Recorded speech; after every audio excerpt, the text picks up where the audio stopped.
Siyempre una, happy 18th birthday, anak, Princess Ron. Ang bilis ng panahon, 18 years. Ang bilis. Siguro magkukwento na lang ako ng konti. 18 years ago, ipinanganak ang nagbabago ng pananaw ko sa buhay. Pananaw ko at ng aking asawa sa buhay. 18 years ago, una kong nakita ang napakagandang mukha ni Princess Ron Martinez. At mula noong araw na yun, itinatak ko sa isip ko na hindi na ako po pwedeng manatili kung ano man ako ng panahon na yun. Mahilig sa barkada, mamisyo, etc. Kasi meron na akong responsibilidad.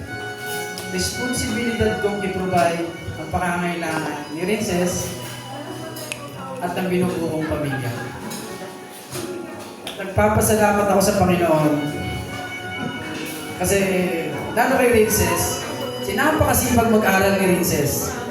Mula nursery, kindergarten, elementary, high school, senior high school, ngayon, first year college si ate. Napakasipag mag-aral. Kita ko naman sa mga achievement niya na talagang nagsusumikap siya sa pag-aaral. At proud na proud ako na maging daddy ng isang Princess Ron Martinez. Payo ko lang sa iyo, anak. First year college ka pa lang. Alagaan mong mabuti ang iyong katawan at kalusugan. Okay? Marami ka bang problema? Ay, hindi problema. Bawal nga pala sa bahay ang salitang problema.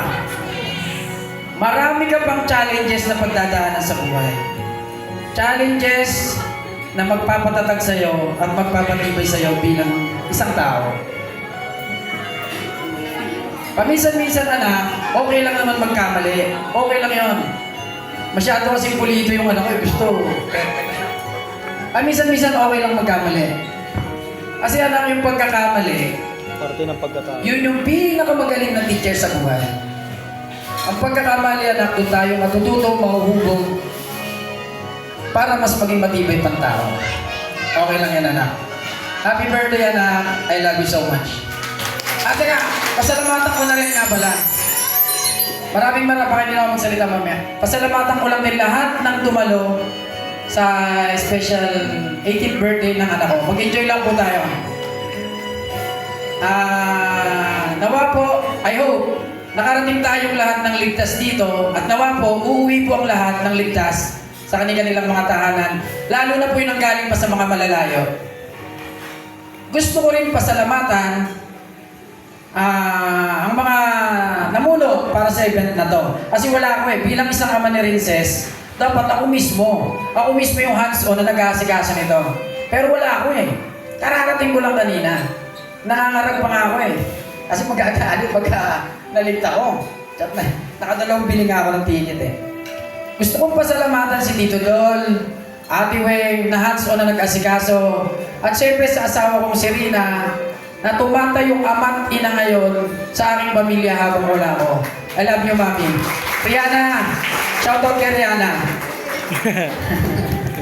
At syempre sa mga hindi ko nabanggit, Mama, Ate Resel, Ate Rose, mga hindi ko pa Ryan, mga hindi ko nabanggit, alam niyo na yun, maraming salamat sa inyo. At sa AJK Catering, ayos. Congratulations highly recommended. Happy birthday, Ate Inches. I love you. Wow, palakpakan po natin. Again, dati maraming